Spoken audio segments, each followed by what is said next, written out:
ओ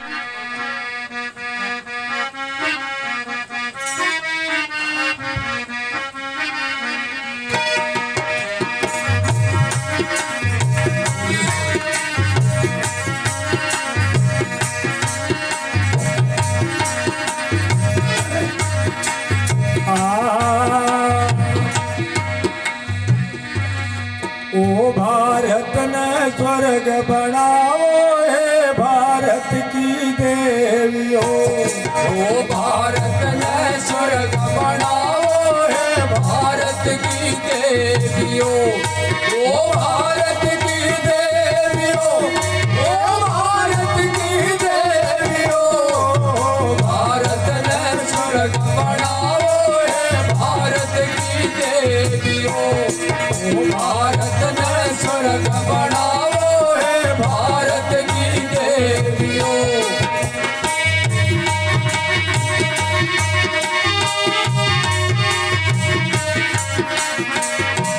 स्वर्ग बनाओ हे भारत की देवियों। सुनो मेरी बात, तुम राम कृष्ण की माता हो, भारत की हो भाग्य विधाता। तुम राम कृष्ण की माता, भारत की भाग्य विधाता। उत्तम उत्तम संतान बनाओ हे भारत की देवियों। वो भारत को स्वर्ग बनाओ हे भारत की देवियों। ओ भारत की देवियों, ओ भारत की देवियों। भारत को स्वर्ग बनाओ हे भारत की देवियों।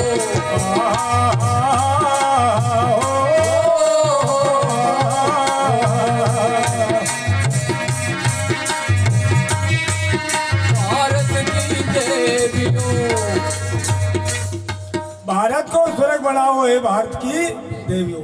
मैंने यूं क्यों नहीं कहा कि भारत को स्वर्ग बनाओ भारत के लोगों। आपका नाम क्यों लिया? क्योंकि शास्त्र बोलता है, हमारे ऋषि बोलते हैं कि माता निर्माता भवती। भारत को स्वर्ग माँ ही बना सकती है। कैसे बना सकती है? कि भाई उन्नतशील देश नहीं होता टैंक और तोप विमानों से, उन्नतशील देश नहीं होता अस्त्र शस्त्र निर्माणों से, उन्नतशील देश नहीं होता धन के भरे खजानों से। उन्नतशील देश होता है चरित्रवान नौजवान। जब चरित्रवान नौजवान होगा तब हमारा परिवार समाज और राष्ट्र उन्नति करेगा। अब ये चरित्रवान नौजवान कहाँ से आएंगे? जब माँ खुद चरित्रवान होगी, माँ विदुषी होगी, वीरांगना होगी। जैसे शिवाजी को बनाया था, माता जीजाबाई को 9 साल की उम्र में एक मुसलमान लड़के ने छेड़ दिया था। उसने अपने पिता से कहा, तो पिता ने कहा कि बेटी मुसलमानों का राज है, मैं कुछ नहीं कर सकता। वो अपने उस बात को है ना दिल में दबाए रखी। शादी हो गई तो अपने पति को कहा कि मेरे साथ एक मुसलमान लड़के ने ऐसा ऐसा किया था। तो वो भी बोला मुसलमानों का राज है, मैं कुछ नहीं कर सकता। जब पति से भी उम्मीद नहीं रही तो उसने संकल्प ले लिया कि मैं बदला लेकर रहूंगी इन मुसलमानों से। और उसने अपनी कोख से एक ऐसा योद्धा पैदा किया, ऐसा योद्धा पैदा किया कि जिसने 127 लड़ाई लड़ी मुसलमानों से। कितनी? 127। और किसी भी लड़ाई में वो हारा नहीं। क्यों? बाकी महाराणा प्रताप भी कई बार हारे, बड़े बड़े योद्धा हारे, पर शिवाजी एक भी युद्ध में नहीं हारा। क्यों नहीं हारा? इसका रहस्य शायद हमें किसी को पता नहीं है। शिवाजी ने योगी राज श्री कृष्ण की नीतियों का पालन किया कि दुश्मन जब आंट में आ गया तो उसको छोड़ना नहीं है। बाकी हमारे और योद्धा बहुत थे, दुश्मन आंट में आया हाथ जोड़ लेगा, भाग जा, तेरे को माफ कर दिया। और जब दुश्मन की आंट में आया तो उसने माफ नहीं किया। तो मेरी माताओं बहनों, जीजाबाई की तरह संकल्प ले लो कि शिवाजी पैदा करना है। अगली बात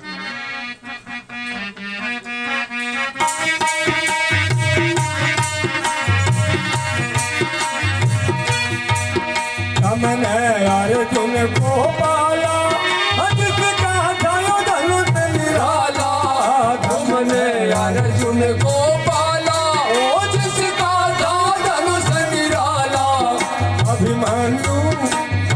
अभिमन्यु गोद खिलाओ भारत की देवियों, वो भारत को स्वर्ग बनाओ रे भारत की देवियों, वो भारत की देवियों, वो भारत की देवियों, भारत को स्वर्ग बनाओ रे भारत की देवियों।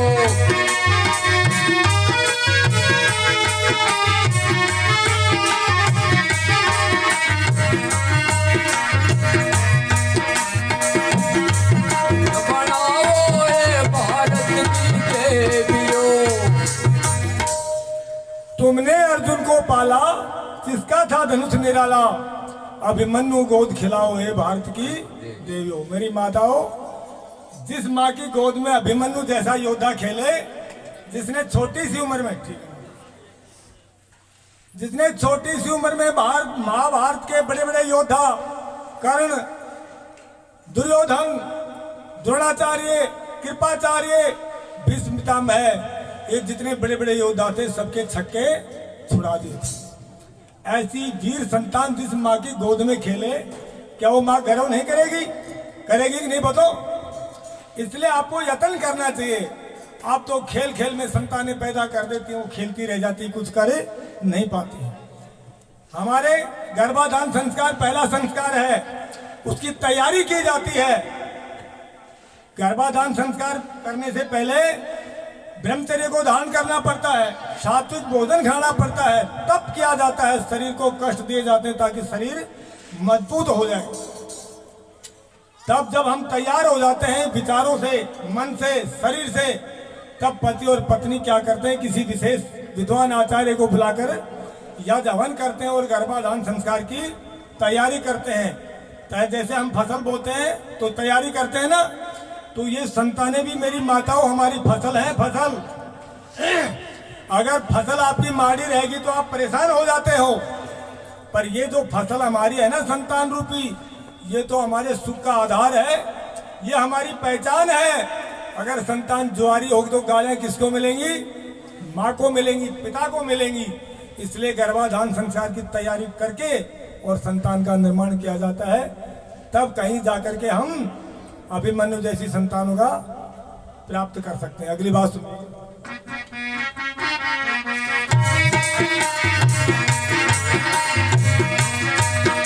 भारत को स्वर्ग बनाओ भारत की देवियों,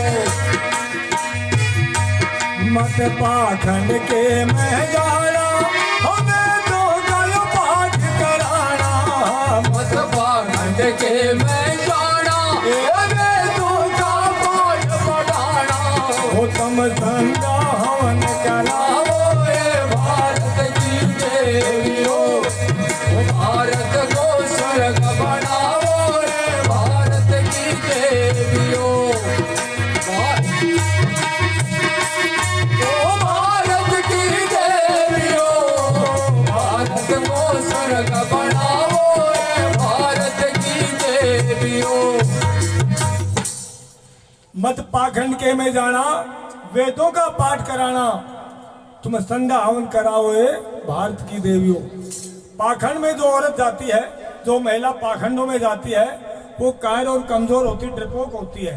क्यों उसको डरा देते हैं कि तेरे ये दशा लग जाएगी, तेरे ये पीछे हो जाएगा, तूने योग खा जाएगा, जो तेरा मुहूर्त नहीं है, ये तेरा समय ठीक नहीं है। पता ना किन किन तरह से हमारे को डरा के रखते हैं। और जो डरपोक माँ होती है, कभी वीरों को, बहादुरों को, महापुरुषों को पैदा नहीं कर सकती है। जिसके क्रांतिकारी विचार हैं, इसमें वीरता के गुण भरे हुए हैं, जो विदुषी है, सत्य को जानती है, वही उत्तम संतानों को पैदा करती है। जब आप संध्या हवन करोगे, विद्वान आपके घर में आएगा, आपको पति पत्नी के फर्ज बताएगा, माता पिता के फर्ज बताएगा, भाई बहन के कर्तव्य को निर्वाह करने का फर्ज बताएगा, सारी बातें आपको समझाएगा वो विद्वान। जब आपके घर में हवन होगा तो आपके अंदर अच्छे संस्कार बनेंगे और आपकी जो संतानें हैं वो यज्ञ हवन में बैठेंगी, वो सुनेंगी, तो उनके भी अच्छे संस्कार होंगे। और संस्कार वाली संतानें ही आपका असली धन है, आपकी असली फसल है, जो आपको बुढ़ापे में सुख देगी। अगर बुढ़ापे में सुखी रहना चाहते हो तो अपनी संतानों के संस्कारों पर पैसा लुटा दो, तो कितना ही लूट जाए, पर संतान कैसी होनी चाहिए? संस्कार वाली होनी चाहिए। अगली बात सुनिए।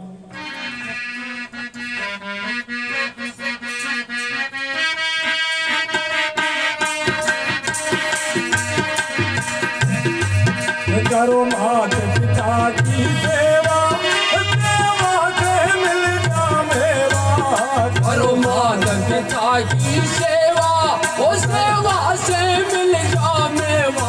ओ करो सास ससुर की सेवा, सेवा से मिल जा मेवा। ननदी के लाड लगाओ, रे भारत की देवियों, भारत को स्वर्ग बनाओ, रे भारत की देवियों। ओ भारत की देवियों, ओ भारत की देवियों, भारत को स्वर्ग बनाओ, रे भारत की देवियों।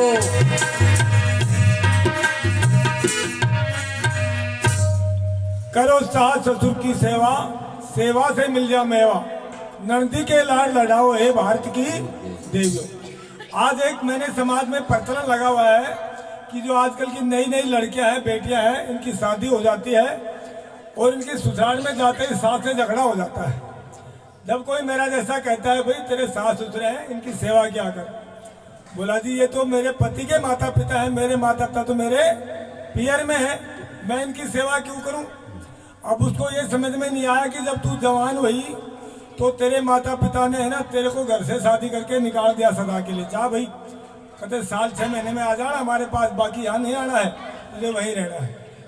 और जिस घर में तूने सदा के लिए रहना है वहां तू जब शादी होके गई, तेरी सास ने आरता किया, तेरा स्वागत किया, आशीर्वाद दिया कि बेटी फलो फूलो भाग्यवान रहो, मैं तुम्हें आशीर्वाद देती हूँ कि तुम सदा खुश रहो। और मैंने 25 साल का नौजवान, क्या बताया भाई इंजीनियर, क्या नाम है? नरेंद्र जी।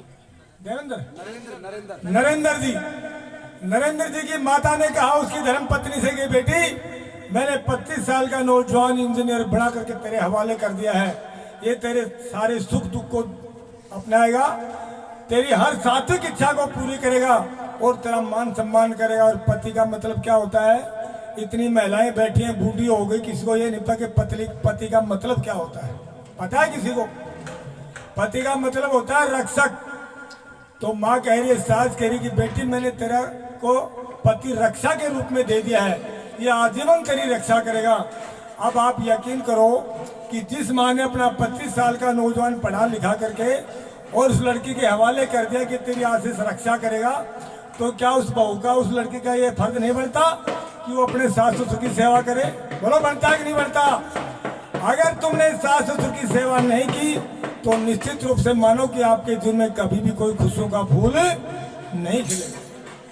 इसलिए आज संकल्प ले लो, किसी के दिमाग में फतूर हो कि तो मेरे सास ससुर हैं, ये तेरे देवता हैं, तेरे रक्षक हैं, इन्होंने अपनी कोख से वो पुष्प जन्मा है जो तेरे जीवन को रंग देगा, खिलाएगा, खुशबू देगा। इसलिए सास ससुर का अपने जीवन में बड़ा, अपने सगे माता पिता से भी ज्यादा महत्व है। अगली बात सुनिए।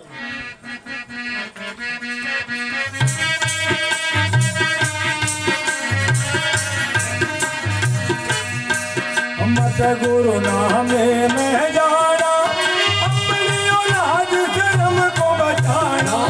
मत गुरु नामे में जाना, अपनी लाज शर्म को बचाना।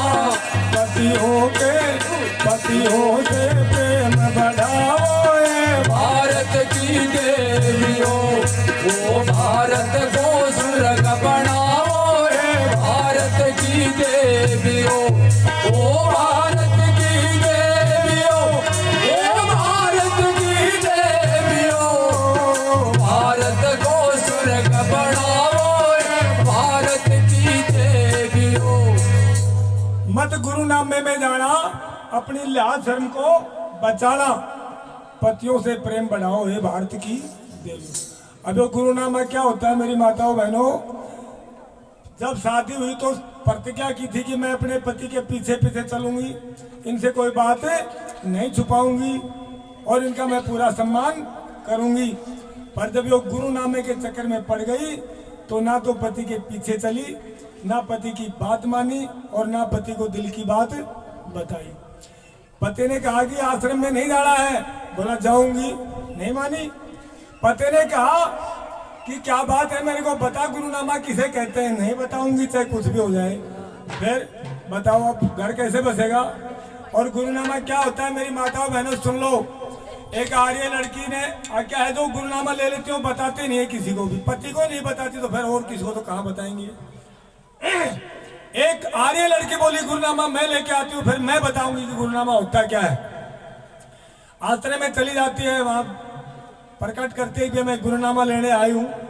तो एक कमरे में बिठा दिया, वहां का जो मठाधीश था वो जो जवान लड़कियों के कंधों पर हाथ धर के आता है और बैठ जाता है। बोल क्या चाहिए, गुरुनामा चाहिए गुरुजी। तो गुरुजी पता क्या कहता है कि गुरुनामा लेने से पहले आपको तन मन धन गुरु के अर्पण, कि आपका तन है मन है धन है वो गुरु के अर्पण करना होगा, तब मैं गुरुनामा दूंगा। अब बताओ तन भी धन भी मन भी दे दिया तो पति के क्या काम आई, बच्चों के क्या काम आई, परिवार के क्या काम आई कुछ? उसने तो सबकी में दे दिया गुरु को। अब वो लड़की क्या कहती, सुनने वाली बात है मेरी माताओं बहनों। गुरुजी ये तन तो मेरा नहीं है। क्यों नहीं है? जब मेरी शादी हुई तो मेरे पिता ने मेरा पानी ग्रहण संस्कार कर दिया, मेरा हाथ मेरे पति के हाथ में दे दिया और कह दिया कि आज से ये लड़की मैं तेरे हवाले करता हूँ, आज से इसका मालिक तू है। मेरे इस शरीर पर मेरे पति का अधिकार है, मैं आपको ये नहीं दे सकता। तो बोला मन, गुरुजी उस परमात्मा ने जल वायु अग्नि पृथ्वी और आकाश की सारी सुविधाएं फ्री में दे रखी हैं जीने के लिए। जिसने जीवन दिया है उसकी भक्ति करने के लिए मेरा मन है, ये मन भी मेरा नहीं है, मैं आपको नहीं दे सकती। तो बोला धन, गुरुजी हमारे बच्चे हैं, उन बच्चों में संस्कार देने हैं, उनका रोटी कपड़ा मकान की व्यवस्था करनी है, उनको अच्छी शिक्षा देनी है, उनकी व्यवस्था में पैसा खर्च होगा, ये धन पर उन बच्चों का अधिकार है। मैं ना तन दे सकती, ना मन दे सकती, ना धन दे सकती। जब ऐसी बात लड़की ने कही तो गुरु बोला भगात नालाई लड़की को कहां से आ गया आश्रम के अंदर, इसके पास कुछ भी नहीं है गुरु को देने के लिए, तो किस चीज का इसको दूं मैं गुरुनामा। तो मेरी माताओं बहनों, यदि तन मन धन अर्पण करना है गुरु के तो जाओ गुरुनामे में। यदि स्वाभिमान से जीना है, इज्जत से जीना है और उस ईश्वर के भक्त होकर के जीना है तो किसी पाखंडी गुरु के चक्कर में मत फंसना। अभी हमारे आचार्य जी यहाँ व्याख्यान कर रहे थे, ये गुरु थे हमारे और सबके सामने सारे सबको समूह में बिठा करके और आपको ज्ञान दे रहे थे। ऐसा होता है गुरु जो छुपा करके नहीं रखता, बड़ी आम सभा के अंदर गुरु जी बैठ करके जो वेद का व्याख्यान करे, वेद के प्रचार करे, वो सच्चे गुरु होते हैं, वो हितैषी होते हैं। उन्हीं के पास जाओगे, वेद प्रचार में जाओ तो निश्चित रूप से आपका कल्याण होगा। समय हो चुका है, मैं आपने मेरी बात बड़े ध्यान से सुनी है। आप सभी लोगों का बहुत बहुत धन्यवाद। इति ओम सम।